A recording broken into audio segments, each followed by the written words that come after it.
السلام عليكم ورحمة الله وبركاته. اللهم صل وسلم وبارك على سيدنا محمد وعلى آله وصحبه وسلم. ازيكم عاملين ايه؟ يا رب تكونوا بخير.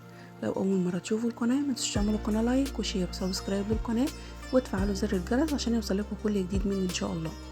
النهاردة هنعمل مع بعض فيديو حلو جدا، سفرة كلها فوسفور واسماك وحاجات جميلة جدا بطريقة سهلة وبسيطة ان شاء الله. يا رب تعجبكم وتنور رضاكم. وهنشوف مع بعض المكونات بتاعتنا. عملنا معانا هنا في السفرة جمبري وكابوريا وكمان بلح البحر وبقلاويز، وكمان عملت شوربة كده بالكريمة وشوربة بتاع جمبري عادية خالص من غير كريمة. يلا بينا كده نصلي على الرسول عليه افضل الصلاة والسلام ونشوف معانا ايه. اول حاجه معايا ده كده بقلاويز زي ما احنا شايفين. جبت البقلاويز ونقعته فتره محترمه جدا في الميه وملح وخل لغايه ما فتح معايا ونضف معايا، نزل الرمل اللي فيه. ده كمان برضو بلح البحر جبته وعملته بنفس الطريقه بتاع البقلاويز. وديت البوله اللي معايا فيها مكونات لشوربه السي فود، فيها جمبري، فيها صبيط او بلح البحر وبقلاويز كمان. ده جمبري زي ما احنا شايفين.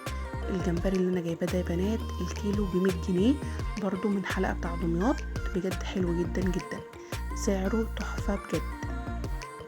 والكابوريا الجميله اللي احنا معانا ديت كابوريا صغيره مش كبيره زي ما احنا شايفين، شكلها حلو جدا. الكابوريا دي عامله معايا برضو الكيلو 30 جنيه. معايا البهارات بتاعتنا الجميله ديت، معايا كركم ومعايا كمون وكزبره ناشفه ومعايا شطه ومعايا بهارات سمك. معايا الصينيه الحلوه دي بقى كده عملتها كامله عشان هستخدمها في كل المكونات اللي موجوده معايا. معايا بصل وطماطم وجزر وفلفل حامي وفلفل بارد ومعايا توم. تمام. اول حاجه نسمي الله. جبت معايا حله على النار، حطيت فيها مكعب من الزبده وشويه من الزيت، وهبدا انزل بالجمبري بتاعي كده بالشكل اللي احنا شايفينه، عشان طبعا بقى ايه نبدا ان احنا نستخدمه. وهنشوح مع بعض الجمبري في الماده الدهنيه اللي احنا حطيناها دي كده بالشكل اللي احنا هنشوفه مع بعض. الجمبري عامه والاسماك اللي هي اللي احنا شايفينها معايا دي النهارده كلها كده بتتنطق كده بالحله، يعني ما بتتقلبش. حطيت بقى كده معايا بصل مكعبات وكمان جزر مبشور ومعايا طماطم ومعايا فلفل وثوم.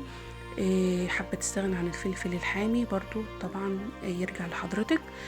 حطيت كده كل المكونات معايا، ومعايا بقى ايه البهارات الجميله اللي هنشوفها مع بعض. شايفين انا بنطق كده الجمبري بالحله بالشكل ده، شايفين لونه بدأ خلاص على طول في ثواني يغير. احط عليه بقى ملح، معلقه كمون ومعلقه كزبره ومعلقه كركم. الكركم بيديني لون حلو جدا، وكمان الكركم مفيد بيشيل السموم من الجسم. حطيت برضو بهارات السمك اللي موجوده معايا اللي انا عاملاها من قشور الجمبري، بجد حلوه قوي قوي، بتدي ريحه حلوه جدا للاسماك.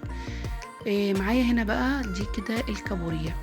جبت الكابوريا وحطيتها في الحلة زي ما احنا شايفين، وكمان نزلت بقى عليها برضو بالبصل والطماطم والجزر وكل المكونات اللي موجودة معايا، توم وفلفل. حطوهم كده كلهم برضو، وحطيت عليها شوية زيت برضو في الاول، وهحط عليها كمان برضو البهارات بتاعتها اللي موجودة معايا. يعني البهارات دي انا حطيت كمية كده محترمة معايا في الطبق وخلطتها كلها مع بعضها علشان انا هستخدمها كلها مع بعض في الاكل بتاعنا النهاردة. تمام. حطيتها كده وهسيبها بقى ايه تاخد وتدي مع نفسها كده بشكل ودي لغايه، يعني عامه الاسماك دي كلها ما بتاخدش كده ربع ساعه 5 دقايق على النار بتكون الحاجات دي استوت، ما بتاخدش وقت كبير يعني في السوا بتاعها. ما ننساش بقى نحط اللايك للفيديو. لو انت اول مره معايا جديده في القناه ما تنسيش تعملي سبسكرايب للقناه. تمام كده الكابوريا خلاص. هحطها بقى كده على عين تانية كده ونبدأ نجيب مع بعض، وهنشوف مع بعض هنشتغل في ايه تاني. جبت كده بقى معايا حلة تانية وحطيت فيها مكعب من الزبدة، وكمان هبدأ انزل بالبقلاويز. البقلاويز النهاردة هنعمله، مش هعمله بشوربة، مش محتاجة الشوربة بتاعته خالص. هعمله كده هنشوفه بطريقة حلوة وسهلة وبسيطة، وبجد هيديني نتيجة حلوة. انا عامة حبيت الطريقة ديت عن الطريقة اللي بعمله بيها بالشوربة. حطيته كده وشوحته كده زي ما احنا شايفين، لمع معايا كله وكمان اتشوح تشويحة حلوة كده محترمة.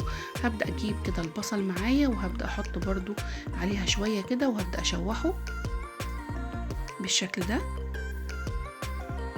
هنزل بقى عليه كده بفصين من الثوم محترمين برضو، وهحط عليه البهارات بتاعتي. انا خلطتها كلها كده مع بعضها، وهبدا انزل كده بمعلقه من البهارات الحلوه دي واحطهم كده واقلب كده. هفضل اقلب فيه لغايه ما خلاص هحس كده ان هو خلاص استوى معايا وبقى تمام، نضج معايا كده في السوا. حطيت كده برضو رشه بسيطه من الفلفل الاخضر ورشه بسيطه من الجزر.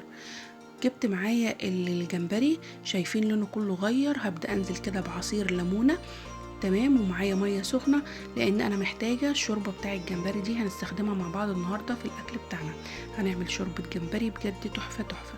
شايفين اصلا لون الجمبري ولون الشوربه، وبرده الكركم عامل اساسي في الشوربه. اللون ده بجد طعمها حلو جدا جدا. الكابوريا معايا كمان احط عليها كده عصره ليمون، طبعا بتبقى حلوه جدا وبتديها طعم حلو قوي. تمام، هقلب كده نطق كده بالحله، سمي الله كده وما تخافيش واعمليها بالطريقه دي. تمام جدا. هبدا اجيب بقى من تحت لفوق كده عشان تكمل السوا بتاعها. بجد كانت تحفه، طعمها كان مسكر وجميل جدا جدا. هبدا اجيب حله تانية كده ونحط بقى بلح البحر برضو، وهعمله بنفس الطريقه بتاع البقلاويز. اهم حاجه تغسلي الاسماك دي كويس جدا عشان لو فيها الرمل، يعني الحاجات اللي هي بتبقى فيها القواقع دي بتبقى مقفوله بيبقى فيها رمل، فلازم تنضفيها كويس جدا. هحط عليها برضو بصل وجزر وتوم وفلفل اخضر، وهفضل ان انا هشوحها بقى برضو لغايه ما تستوي معايا وتبقى تمام. حابه تعمليها بشوربه زوديها شويه ميه، مش حابه خلاص استكفي بيها زي ما انا عملت كده بالطريقه دي. تمام كده خلاص بقى هغطي عليها وهسيبها تعيش مع نفسها. هحط بقى كمان البهارات بتاعتها هي،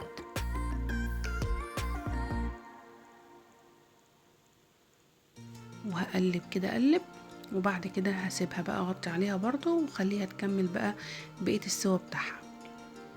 جبت البقلاويز معايا، شايفين بقى شكله عامل ازاي، بقى شكله جميل جدا جدا. بدأ يفتح معايا اول ما شم كده النار، بدأ يفتح معايا والحمد لله كان نظيف جدا. الجمبري كمان خلاص سوا معايا، استوى خلاص، وكمان قفلت عليه والشوربه بتاعته بقت جميله جدا. حطيت كمان مكعبين كده حلوين محترمين من الزبده علشان نبدا نعمل شوربه السي فود بتاعنا. هنزل كده بالمكونات بتاعتي بتاع الشوربه كلها في الزبده وهشوح كده، طبعا الزبده بتديني طعم حلو جدا للشوربه. هبدا ان انا هقلب كده كويس جدا، برضو تتشوح كده تشويحه حلوه.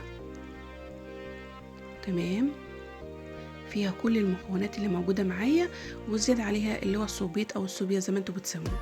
هبدا ان انا احط كده عليها بصل وبرده جزر وفلفل اخضر وفصين كده من الثوم، وهبدا ان انا هشوح، وهحط كمان عليها برده معلقه من البهارات اللي موجوده معايا.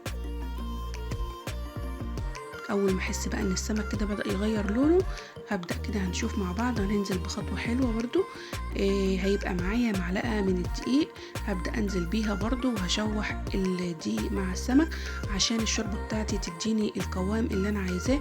مش حابه تستخدمي معلقه الدقيق وحابه ان هي تكون معاكي سايله شويه الشوربه.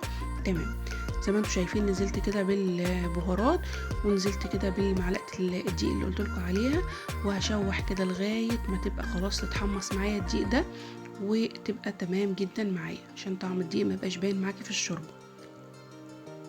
الشوربه النهارده انا مش هعملها بالكريمه اللباني لان بصراحه ما كانتش متوفره عندي، فانا عملت النهارده استخدمت اللبن في الكريمه بدل الكريمه اسفه. جبت كده شوربه الجمبري اللي موجوده معايا، هبدا ان انا استخدم منها بقى اهو. حطيت كده شويه منها على الشوربه بتاعتنا دي كده، وبدات جبت كده كوبايه من اللبن حطيتها على الشوربه. بجد كان طعمها فوق الروعه، حلوه جدا جدا وموفره، وكمان بتديني نفس الطعم ونفس النتيجه بتاع الكريمه اللباني.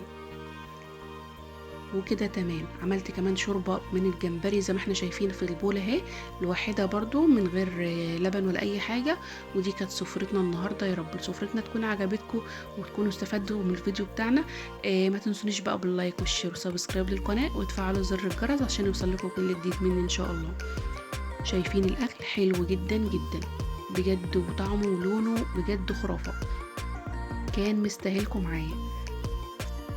اشوف وشكم في خير بقى ان شاء الله، وفيديوهات تانية جايه كتير وصفات تانية احلى باذن الله. واشوف استنى منكم كومنتاتكم، واشوف وشكم بخير، والسلام عليكم ورحمة الله وبركاته.